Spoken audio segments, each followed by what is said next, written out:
ખેડૂત પરિવારની મહિલા કેટલી કંટાળી છે આ ભાજપ પાર્ટીની, ભાજપ સરકારની તાનાશાહીથી, એના અન્યાયથી, અત્યાચારથી, કે મહિલાને હવે આત્મવિલોપન અને આત્મહત્યા કરવાની નોબત આવે છે. એ મહિલાએ એવી ચીમકી ઉચ્ચારી છે કે હું દવા પીને મરી જઈશ. આપણા સૌ માટે આ શરમથી ડૂબી મરવા જેવી વાત છે. હું આપને વિડીયો બતાડું એની પહેલાં હું તમને એ કહેવા માંગુ છું કે આ મહિલાની આપણે આ વેદના સાંભળીએ ને, એના જે શબ્દો સાંભળીએ ને, અને ત્યાર પછી પણ જો આપણે એના માટે, આ ખેડૂતો માટે કાંઈ ના કરી શકીએ ને, તો આપણે ક્યાંક ને ક્યાંક જીવતી એક લાશ છે. આપણે બોટાદમાં જે ખેડૂતો ઉપર જે પોલીસ, ભાજપની પોલીસ દ્વારા જે રીતના લાઠીચાર્જ કરવામાં આવ્યો, ખેડૂતોને ઘરમાંથી કાઢીને મારવામાં આવ્યા, ઢસડીને મારવામાં આવ્યા, અને ખેડૂતો ઉપર અને ખેડૂત નેતાઓ ઉપર ગંભીર કલમો દાખલ કરી અને એને જેલમાં નાખવામાં આવ્યા. એમની તમામની દિવાળી એવા તહેવારો બગાડવામાં આવ્યા, અને છતાં પણ આજે આખું ગુજરાત શાંત છે. ગુજરાતમાં તમામ ખેડૂતોમાં એવો ડર ઊભો કરવામાં આવ્યો ભાજપની પોલીસ દ્વારા, ભાજપ સરકાર દ્વારા, કે જો તમે તમારો હક કે અધિકાર માંગવા નીકળશો ને, તો આ જોયું ને, આ બોટાદમાં જે રીતના ખેડૂતોને ઘરમાંથી કાઢી એના હાથ પગ ભાંગી નાખવામાં આવ્યા ને, એવી જ રીતના હાલ તમારામાં થશે. જો તમે ભાજપ સરકાર સામે આંદોલન કરવાનું વિચાર્યું ને, તો તમને આવી જ રીતના મારી અને તોડી નાખવામાં આવશે. તમને ગંભીર કલમો નાખી અને જેલમાં ફિટ કરી દેવામાં આવશે. પેલા તમે આ મહિલાનો વિડીયો જોઉં. ઘરે આવીને હું દવા પીને મરી જાય. લઈ ગયા ને એ મારા ઘરના હતા, અને હું એમની વાઈફ છું, અને આ મારા પગ જેવો ભાંગલો છે. તો હું એમ કહેવા માંગુ છું કે મારા ઘરના માણાને 2 દિન છોડી મૂકે એમ, અને નહીં છોડે ને હું ખુદ કોર્ટમાં જઈશ અને ખુદ જજ પાસે જઈશ ને વાત કરીશ. મારા 2 છોકરાને ત્યાં મૂકીને આવીશ ને, આ ઘરે આવીને હું દવા પીને મરી જાય.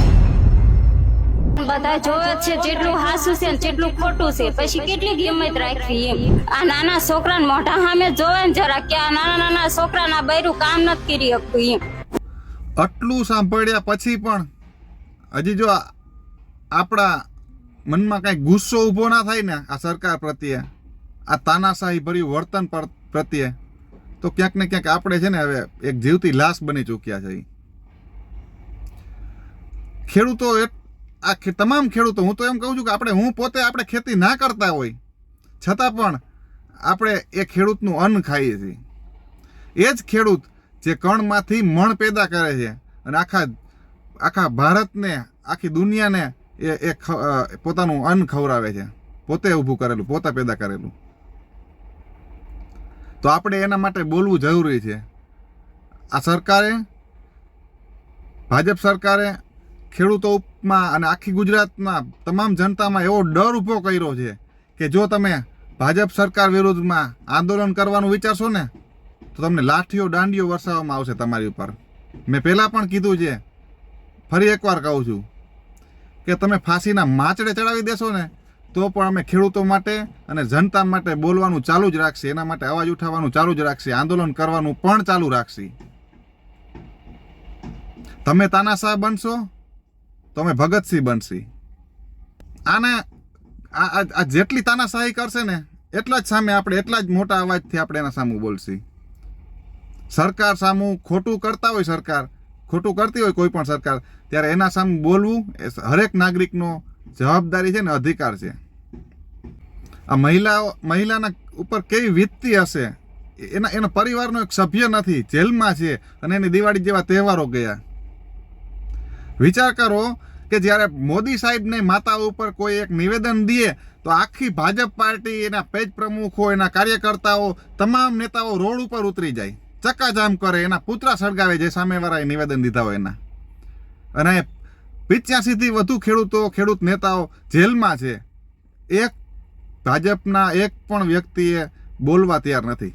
હા, એમાં 1-2 ઈમાનદાર લોકો છે જેને એવું લાગ્યું કે આ ખોટું થયું અને એને રાજીનામા પણ નાખ્યા. હજી પણ ક્યાંક ને ક્યાંક ભાજપ પાર્ટીમાં એવા લોકો ભરાયેલા છે ને કે જે પોતાનો સ્વાર્થ વિચારે છે. આ ખેડૂતો માટે કોઈ કાંઈ વિચારતા નથી. આપણે તમામને આવનાર સમયમાં ખેડૂતો માટે બોલવું ખૂબ જરૂરી છે. ખેડૂતો માટે અવાજ ઉઠાવવો ખૂબ જરૂરી છે. જો ખેડૂત ખેતી કરવાનું મૂકી દેશે ને તો આપણને અન્નનો એક દાણો પણ નહીં મળે. જય જવાન, જય કિસાન.